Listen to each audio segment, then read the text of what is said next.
I watched from the kitchen doorway, drying a plate I'd just washed. Christmas at my parents' house. The same house I grew up in, though it felt smaller now. Or maybe I'd just outgrown it. Aunt Karen held court in the living room, her wine glass catching the light from the Christmas tree. Uncle Pete and Aunt Sarah flanked her on the sofa, all three of them dissecting the family gossip with surgical precision. I'm just saying, Aunt Karen continued, her voice carrying that particular pitch of false concern. It's been what, 3 years? And we still don't know what Morgan actually does for a living. Mom shifted uncomfortably in the armchair. She works in technology. Doing what exactly? Aunt Karen interrupted. Every time I ask, I get vague answers. Oh, she's in tech. She does computer things. That's not a career description, Janet. That's someone hiding unemployment. I continued drying the plate. Maybe she's embarrassed, Aunt Sarah suggested. You know, if she's working retail or something. He supported Best Buy. There's no shame in that, but she probably doesn't want to admit. She's not working retail, my sister Chelsea interjected from the corner, scrolling through her phone. Chelsea, the golden child. The successful one. The one everyone actually knew about. Then what is she doing? Aunt Karen demanded. Chelsea looked up. I don't actually know. Aunt Karen spread her hands, vindicated. See? Even her own sister doesn't know. Nobody knows who she is or what she does. It's suspicious. Uncle Pete nodded sagely. In my day you had a job title. Engineer. Accountant. Salesman. None of this mysterious, I work in tech nonsense. The doorbell rang. I'll get it, I said, setting down the plate. I opened the door to find our mailman Gerald, holding a large padded envelope. Special delivery for the Reeves household, he said, smiling. Needs a signature. I signed his tablet. Thanks, Gerald. Merry Christmas. You too, Morgan. I closed the door and looked at the envelope. Bloomberg Business Week. December issue. I knew what was inside. I'd known for 2 weeks, ever since the photographer had finished the shoot. Since the journalist had sent me the final draft for approval. Since my publicist had called to say the issue was going to be massive. I walked back to the living room. What's that? Uncle Pete asked. Magazine delivery, I said, tossing the envelope onto the coffee table. Uncle Pete, you subscribe to Bloomberg, right? Your copy just arrived. Oh, excellent, he said, reaching for it. I've been waiting for the Person of the Year issue. They always do excellent profiles. He tore open the envelope. I returned to the kitchen. I was always the weird one. The quiet one. The one who didn't make sense to the family. When I was 8 and Chelsea was 11, she won the regional spelling bee. The whole family drove 3 hours to watch her compete at state. She placed 4th. Dad took everyone out for a celebratory dinner at the nicest restaurant in town. That same year, I won first place at the county science fair for building a basic computer program that sorted data. My project sat in the garage for 2 months before Mom finally threw it away. We can't keep everything, honey, she'd said. Chelsea's spelling bee trophy sat on the mantle for 6 years. When Chelsea was 14, she made varsity volleyball. Freshman year. Everyone called her a prodigy. Dad went to every game. Mom organized the team snacks. Aunt Karen bought her custom knee pads. When I was 14, I taught myself Python and built a website for Dad's small accounting firm. It automated half his data entry. That's nice, sweetie, Dad had said, barely looking up from his paperwork. He paid someone $4,000 to rebuild the same site 2 years later because he'd forgotten I'd made the first one. When Chelsea was 16, she got her driver's license and Dad bought her a used Toyota Camry. Light blue, 45,000 miles, in perfect condition. When I was 16, I passed my driver's test on the first try. Dad congratulated me and said I could borrow Mom's car when she wasn't using it. I borrowed it 4 times in 2 years. The rest of the time Mom needed it. The worst part wasn't the car or the trophies or the attention. It was the comprehension gap. The family simply couldn't understand me. Chelsea's achievements made sense to them. Sports. Social success. Clear, measurable, understandable. My achievements existed in a world they couldn't see. Code. Algorithms. Systems. Digital architecture. At 17, I built an app that helped small businesses manage inventory. I sold it to a regional software company for $15,000. I told Dad at dinner. That's great, he'd said. What exactly is an app? Chelsea had gotten a volleyball scholarship that same week. The family group chat exploded with celebration. 47 messages in 1 hour. My app sale got 3 responses, congrats, from mom, a thumbs up emoji from Uncle Pete, and what's an app, from grandma. At 18 I turned down a full ride to State University to attend MIT.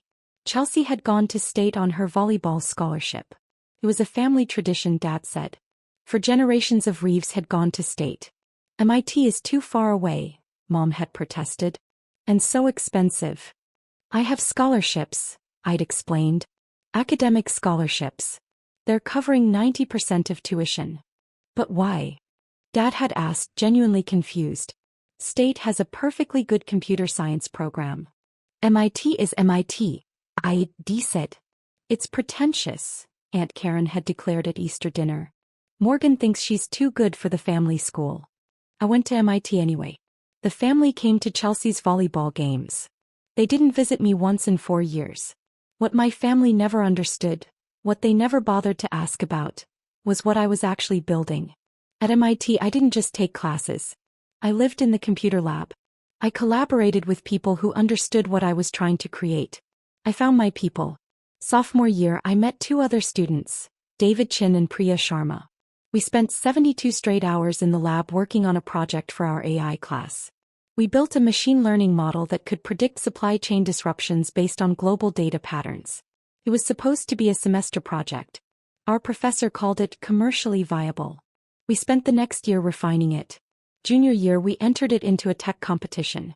We won $50,000 in meetings with 3 venture capital firms. Senior year we incorporated Meridian Analytics. The 3 of us equal partners working out of David's apartment. Our product, AI-powered predictive analytics for supply chain management. We could tell companies where their next disruption would come from before it happened. We had 12 clients by graduation. Revenue, $340,000 in the first year. I graduated magna cum laude. My family came to the ceremony. They took photos. We had lunch. They left before the evening reception where I received the departmental award for outstanding achievement in computer science. We have a long drive, Mom had explained. And your father has work tomorrow. Chelsea's volleyball banquet was the following week. They took 2 days off and drove 8 hours to attend. That summer, Meridian Analytics exploded. We landed a Fortune 500 client. A massive logistics company that paid us $890,000 for a year-long contract.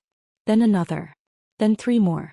By 23, Meridian was generating $4.7 million in annual revenue. We had 17 employees. We'd moved into real office space in Cambridge. By 25, we'd raised $15 million in series of funding. Revenue hit $23 million. We had 63 employees and clients in 14 countries. By 27, we were the fastest-growing AI analytics company in North America. Revenue, $127 million. Employees, 240. Valuation, $680 million. I owned 33% of the company. On paper, I was worth $224 million. My family knew none of this. At Thanksgiving when I was 24, Uncle Pete had asked what I was doing for work. I run a tech company, I'd said. Oh, like a startup? He'd asked. One of those things where you work 100 hours a week for no money? Something like that. Well, it builds character, he'd said, patting my shoulder. Even if it doesn't work out, you'll learn a lot. At Christmas when I was 26, Aunt Sarah had asked if I was still doing the computer thing. Yes, I'd said. Chelsea says you live in Boston? Cambridge, but yes. That's expensive. Are you managing okay? Do you need help with rent? I'm fine. Well, if you need anything, don't be too proud to ask. I owned a 2,400 square foot condo in Cambridge. Paid in cash. $1.8 million. At Chelsea's wedding last summer, Aunt Karen had cornered me at the reception. Morgan, sweetie, your sister tells me you're still not married. Still focused on the career. I'm busy with work, I'd said. What is it that you do again? I work in AI and predictive analytics. She'd blinked at me. Is that computers? Yes. Well, that's nice, dear. But you know, career isn't everything. You should think about settling down. You're not getting any younger. I was 29. I'd just been named to Forbes 30 under 30 list. The article described me as a revolutionary force in enterprise AI. Aunt Karen had spent the rest of the reception telling people I worked with computers and wasn't married yet, poor thing. 3 months ago, I got an email from Bloomberg Businessweek. Ms. Reeves, we're working on our annual Person of the Year issue, highlighting individuals who have fundamentally changed their industries. Your work in AI and predictive analytics has come up repeatedly in our research. We'd like to profile you as one of our featured innovators. Would you be interested in discussing this? I showed it to Priya over coffee. You have to do it, she'd said immediately. It's going to make things complicated. Things are already complicated. You're running a $680 million company and your family thinks you fix computers at Best Buy. They don't think that. Morgan, your aunt asked me at Chelsea's wedding if I could help you find a nice stable job with benefits. I'd laughed despite myself. Do the interview, Priya had said. Tell your story. Own your success. The photographer came to our offices in September. 3-hour shoot. They photographed me in the server room at my desk with my team, standing in front of floor-to-ceiling screens showing real-time global data. The journalist interviewed me for 4 hours.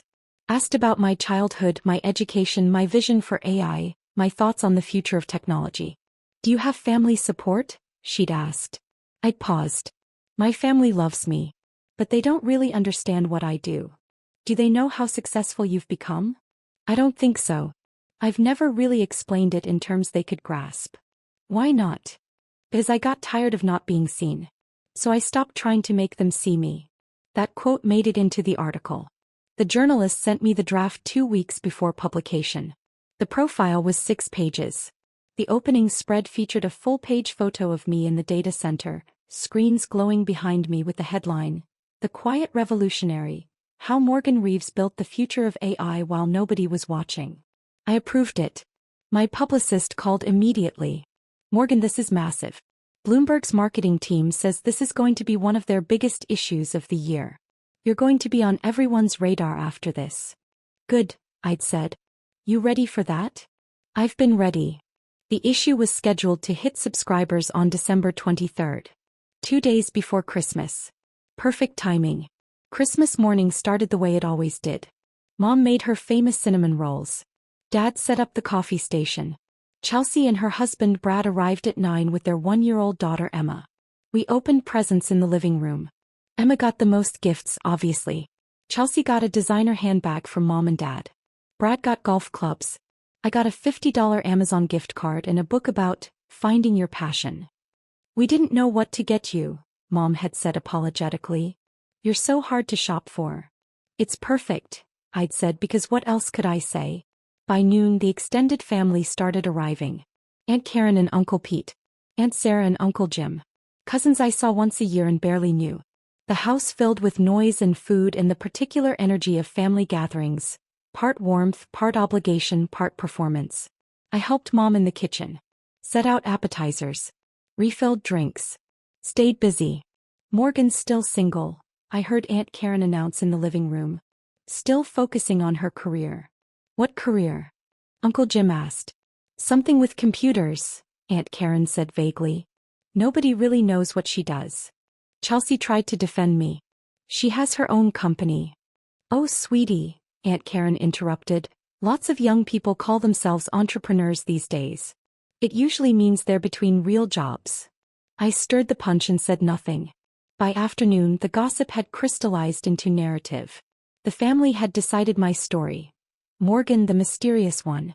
The unsuccessful one. The one who wouldn't talk about her computer job, because there was nothing to talk about. I heard she's still renting, Aunt Sarah whispered to Uncle Pete, not as quietly as she thought. I own property in 3 cities. Probably can't afford to buy, Uncle Pete agreed. My net worth had hit $247 million after our latest valuation. It's sad, Aunt Karen said, loud enough for me to hear from the kitchen. Chelsea's so accomplished and Morgan's just, nobody knows who she is. She's like a ghost. Here but not really present. Probably unemployed and too proud to admit it. That's when the doorbell rang. I set down the punch ladle and walked to the door. Gerald stood there with the Bloomberg envelope. Special delivery, he said exactly as he had in my mental rehearsal of this moment. I signed, took the envelope, closed the door. The living room had gone quiet. Everyone was watching me. What's that? Uncle Pete asked. Your Bloomberg subscription, I said, tossing it onto the coffee table where he sat. The Person of the Year issue. You were waiting for this, right? His face lit up. Oh, excellent. I love their year-end profiles. He tore open the envelope, pulled out the magazine. The cover showed 3 faces. A pharmaceutical CEO who'd revolutionized drug development.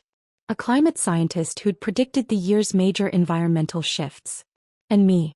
Smaller than the others, bottom right corner, but unmistakably me. The photo from the data center. The screens glowing behind me. Uncle Pete stared at the cover. Is that? He started. He opened to the table of contents. The main feature articles were listed with page numbers and thumbnail photos.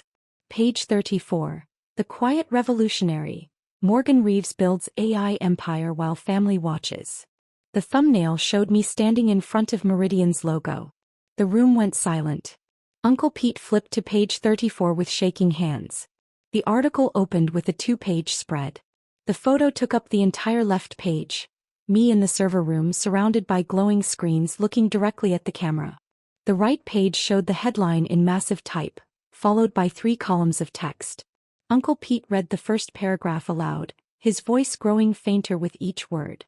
Morgan Reeves doesn't look like someone who controls $680 million. She doesn't act like someone who's revolutionizing artificial intelligence. And until recently, she certainly didn't talk like someone whose predictive analytics platform is used by 47 Fortune 500 companies across 6 continents. But make no mistake, at 30 years old, Reeves has built one of the most influential AI companies in North America, and she did it so quietly that even her own family didn't notice. Aunt Karen's wine glass slipped from her hand. It hit the carpet, spilling red wine across the beige fibers. Nobody moved to clean it. Uncle Pete kept reading silently now, his eyes moving across the page. His face went from tan to pale to faintly green. Let me see that, Aunt Karen said, her voice high and strained. Uncle Pete handed her the magazine with trembling hands. Aunt Karen read. Her lips moved slightly. Her eyes widened. The article was comprehensive. 6 full pages. It detailed Meridian's founding, our growth trajectory, our major clients, our valuation. It included quotes from industry leaders calling me visionary, and the most important voice in enterprise AI. It included detailed financial information, our $127 million revenue, our $680 million valuation, my 33% ownership stake. It included the quote about my family not understanding what I did.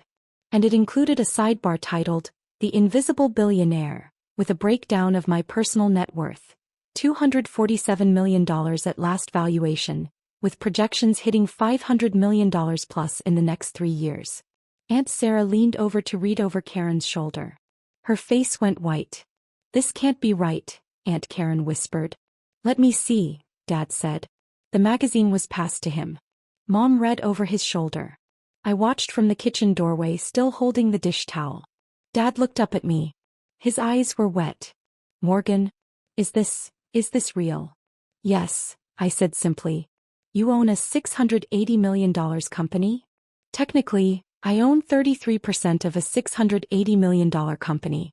David and Priya each own 33%. Investors own the rest. And your worth? He looked back at the magazine. It says $247 million. $247 million on paper. The number changes with each funding round. After our Series C closes next month, it'll be higher. Chelsea had stood up, holding her phone. Oh my God. Morgan, I just Googled you. There are hundreds of articles. Forbes, Fortune, TechCrunch. You're in everything. How did I not know this? You never asked, I said. The room was completely silent except for Emma babbling in Chelsea's arms. Mom found her voice first. Honey, why didn't you tell us? I did tell you. Multiple times. You said you ran a tech company. I said I run a tech company. I said I work in AI and predictive analytics. I said I have clients in multiple countries. At Chelsea's wedding, Aunt Sarah asked if I needed help with rent, and I said I was fine. I've told you. You just didn't hear it. Aunt Karen was still staring at the magazine. But you're so quiet. You don't act successful. What does successful act like? I asked. She opened her mouth. Closed it. This article, Uncle Pete said, his voice strange. It says you gave the keynote at the Global AI Summit last year. Yes. And you've been featured in Forbes. 3 times. And you own property in Cambridge, San Francisco, and New York. I needed offices in those cities. It made sense to buy. Dad was reading the article in detail now. It says here that you taught yourself to code at age 9. 12, I corrected. They got that wrong. I tried to code at 9 but didn't really understand it until 12. And you built your first profitable app at 17. Sold it for $15,000. I told you about that. I don't remember. It was the same week Chelsea got her volleyball scholarship. At dinner. You asked what an app was. His face crumbled. Chelsea had sat down heavily on the sofa, still scrolling through her phone. Morgan, there's a TED Talk. You gave a TED Talk. Last March. It has 4.7 million views. It did well. You're verified on Twitter. LinkedIn is more important for my industry, but yes. Brad, Chelsea's husband, cleared his throat. Morgan, I work in finance. How did I not know about Meridian Analytics? We use predictive analytics at my firm. You might be using our platform, I said. We white label for several financial service providers. His jaw dropped. The Meridian platform? That's yours. Mine, David's, and Priya's. That platform is industry-changing. He stopped. I've been using your product for 2 years. How's it working for you? It's incredible. We've improved our risk assessment by 43% since implementation. That's about average for financial services, I said. The algorithm performs better in logistics and manufacturing, but finance is solid. The room was silent again. Aunt Karen stood up suddenly. Swayed. Her face had gone gray. Karen. Uncle Pete jumped up. Are you okay? I need to sit. She sat down hard. Aunt Sarah rushed to fan her with a magazine. Ironically, the Bloomberg issue. I don't understand, Aunt Karen said faintly. You're just Morgan. I am just Morgan, I agreed. But the magazine says you're successful. I supplied. Yes. Why didn't you tell us? I looked at her. This woman who'd spent years dismissing me, pitying me, treating me like the family failure. Aunt Karen, I said quietly, 30 minutes ago you told Uncle Pete that nobody knows who I am and I'm probably unemployed. You've spent years asking what I really do as if my answers weren't real. You've offered me career advice, rent money, and pity. You've treated my work like a hobby and my success like a fiction. Her face flushed red. I stopped trying to tell you, I continued, because you'd already decided who I was. The weird one. The unsuccessful one. The one who didn't make sense. And nothing I said could change that because you weren't listening. That's not fair. You called me unemployed less than an hour ago. She had no response. Dad set down the magazine. Morgan, I'm so sorry. I should have. Asked. I suggested. Listened. Believed me. Yes. All of that. Mom was crying now. We're so proud of you. Are you? I asked. Not cruelly. Just honestly. Are you proud of me? Or are you proud of what Bloomberg says I accomplished? That's not. If this article didn't exist, I said, if I'd come home today and told you everything that's in those pages, would you have believed me? The silence was answer enough. Chelsea stood up, came to the kitchen doorway. Morgan, I'm sorry. I should have paid more attention. Should have asked more questions. You were busy, I said. With your life, your career, your family. I understand. But you're my sister. I know. I should have known. I looked at her. My big sister. The golden child. The one who'd always made sense to everyone. Chelsea, I said gently, it's not your fault that they understood you and didn't understand me. You fit the mold. I broke it. That's not a moral judgment. It's just fact. He hugged me then. Tight. I'm proud of you, she whispered. I should have said it before. But I'm saying it now. I'm so proud of you. I hugged her back. Thanks. The rest of Christmas was surreal. The family treated me like a stranger. Like someone famous had shown up at their gathering and they didn't know how to act. Uncle Pete kept asking technical questions about AI that I could tell he didn't understand. Aunt Sarah wanted to take photos for Facebook. Cousins I barely knew suddenly wanted to know all about my work, my life, my success. I answered their questions. Politely. Briefly. But I felt further away from them than ever. 7 p.m. I made my excuses. I have a conference call with our Tokyo office at 9 p.m. I need to prepare. On Christmas? Mom asked. Different time zones. It's already December 26th in Tokyo. But you'll come back tomorrow, right? We're having leftover dinner. I fly back to Cambridge tomorrow morning. Board meeting on the 27th. Oh. She looked disappointed. We never get to see you. You can visit any time, I said. I have a guest room. We will, Dad said quickly. We'll plan something. Maybe we can see your office.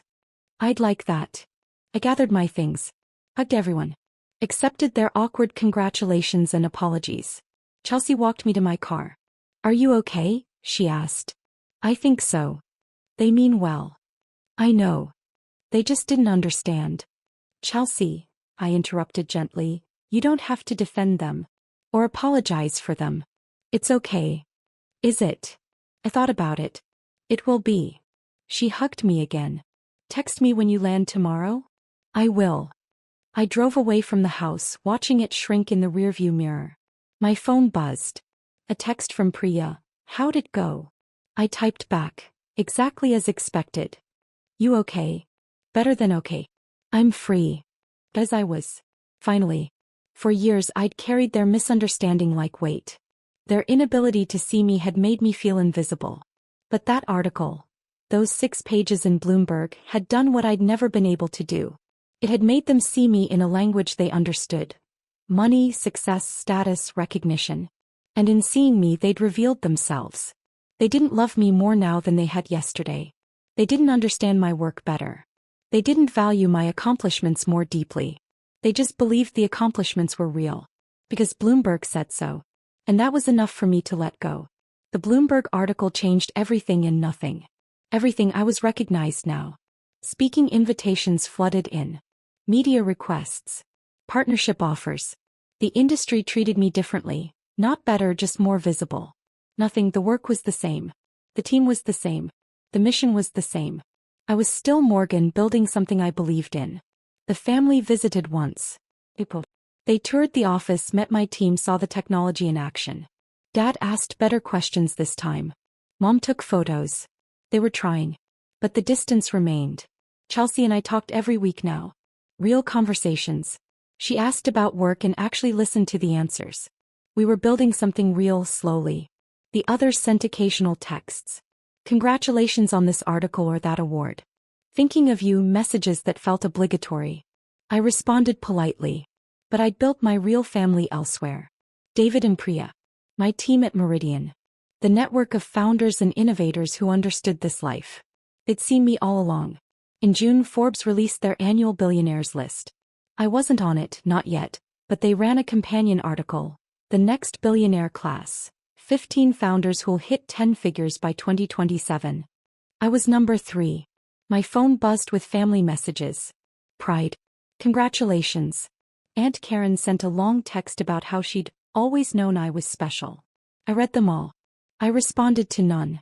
Because the thing about being seen is this. Once you realize you don't need their vision to exist, their blindness can't hurt you anymore. I'm Morgan Reeves. I built a $680 million company while my family thought I was unemployed. I revolutionized an industry while they didn't know what industry I was in. I became someone worth profiling in Bloomberg while they wondered if I could afford rent. And I did it all without their belief, their support, or their understanding. Which means I did it all on my own terms. And that makes it mine in a way nothing else could be. The quiet revolutionary. That's what Bloomberg called me. I liked that. Because I didn't need to be loud for them to hear me anymore. I just needed to be excellent. And excellence speaks for itself.